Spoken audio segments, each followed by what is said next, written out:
Jadi intinya matematiknya nonlinear ini kan lumayan, tapi ya nggak susah-susah banget.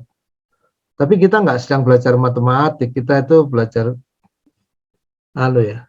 teori Lyapunov ya. Nanti kita aplikatif, memang basicnya matematik, kalkulus lanjut sama vektor gitu kan. Dan harus paham sistem linear dulu. Nah, tadi ini penting ya, meluruskan bahwa yang kita anggap linear, time invariant atau linear, time varying itu harus ada catatan dia menjadi linear ketika dia initially at rest gitu. Oh ya Pak, baru teringat ada pertanyaan Pak saya Pak. Ya, Jadi untuk membedakan sistem itu non-linear dengan linear, jika kita hanya melihat dari persamaan model matematisnya gitu, berarti tidak terlalu bisa ya Pak? ya bisa. Ya justru harus dari zaman matematis ya. Kalau yang jelas ada sin-nya ini udah jelas non-linear ya. Tapi tadi kita mengatakan kan yang sementara ini kita anggap linear time invariant itu betul asal dia initially at rest itu. Nah, saya cuma menambahkan aja, meluruskan. Pada saat dia tidak initially at rest, dia bukan sistem linear gitu. Artinya tidak berlaku superposisi. Baik Pak, terima kasih Pak. Sama-sama. Nah, sekarang kita masuk ke model pandemi SIR ya. Ini karena sering kita bahas ya. Anda harus belajar khusus ini. Baca aja di berbagai sumber banyak ya. PDF-nya banyak. Kelihatannya buku-bukunya juga udah nyebar. Wikipedia ada, bagus ya.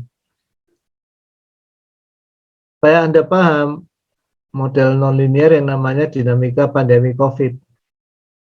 Pakai pemodelan susceptible, infected, recovered. Jadi pada pemodelan ini itu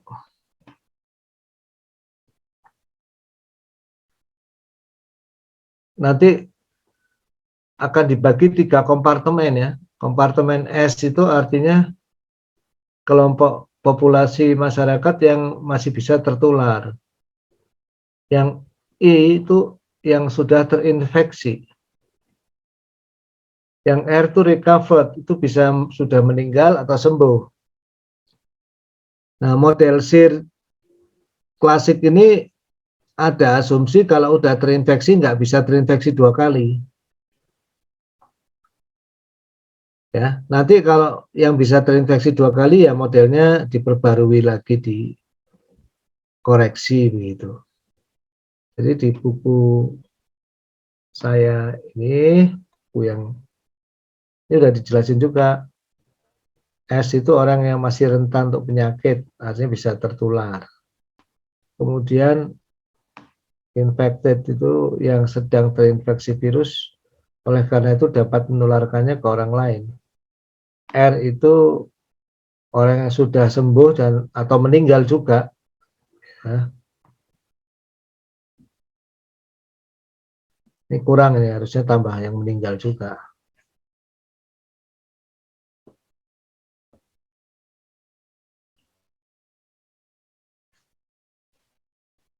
Nah, model SIR itu pertama mengasumsikan dari kecepatan reaksi kimia.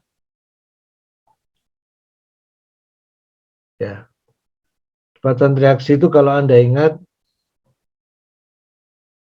laju reaksi itu berbanding lurus dengan konsentrasi masing-masing zat.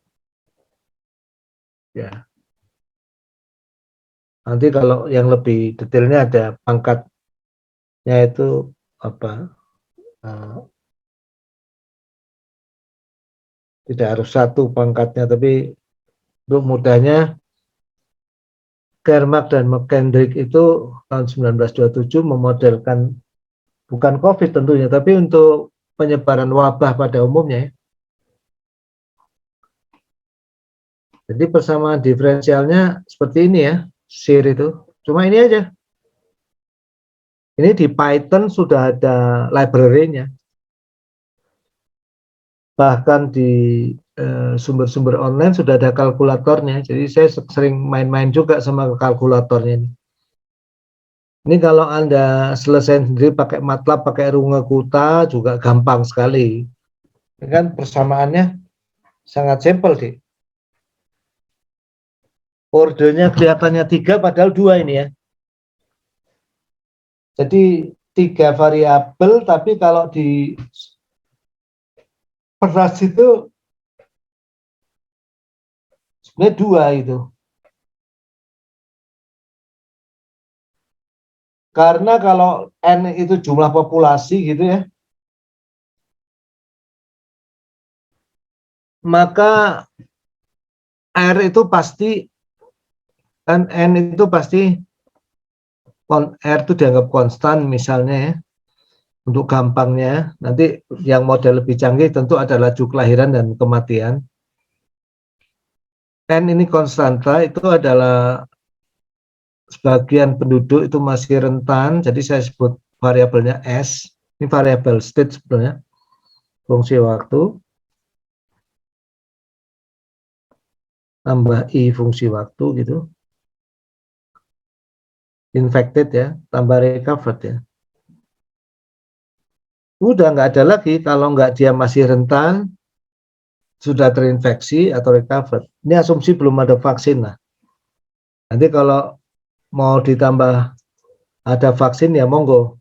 Tapi sekarang vaksin itu kan bisa terpapar juga, tapi fatality-nya lebih rendah lah.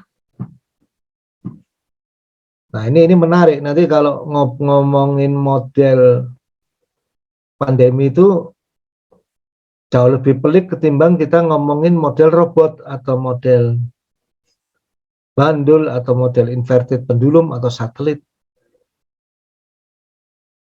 Memang dinamikanya dinamika nonlinear, tapi variabelnya itu datanya validitasnya susah begitu. Penyimpulannya nggak hitam putih. Berapa sih efektivitas vaksin dan lain-lain itu sulit. Ini menyebabkan Anda menekuni model SIR ini saja bisa sampai PhD, sampai doktor. Ya, makin didalami makin pusing sendiri, biasa lah ya. Itu disebut Dunning-Kruger effect.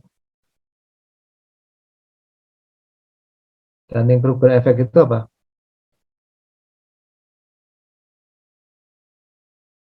Kruger atau Krueger saya kurang ingat ya, tadi cek. Orang kalau baru belajar tuh biasanya pede banget merasa bisa. Begitu agak mendalami dia merasa bodoh, merasa nggak pede. Makin lama makin merasa bodoh gitu. Kalau sudah 30 tahun mendalami suatu ya dia agak-agak percaya diri sedikit ya, tapi percaya diri karena tahu kebodohannya itu. Tapi ilmu manusia itu terbatas. Ini Anda bisa cek di internet, namanya Dunning-Kruger effect, nih ditemukan oleh dua orang saintis ini. Nah ini model SIR ini termasuk yang kalau Anda pelajari, awal kelihatan gampang, begitu mendalami setahun, 2 tahun, 3 tahun, waduh makin berhati-hati bicaranya.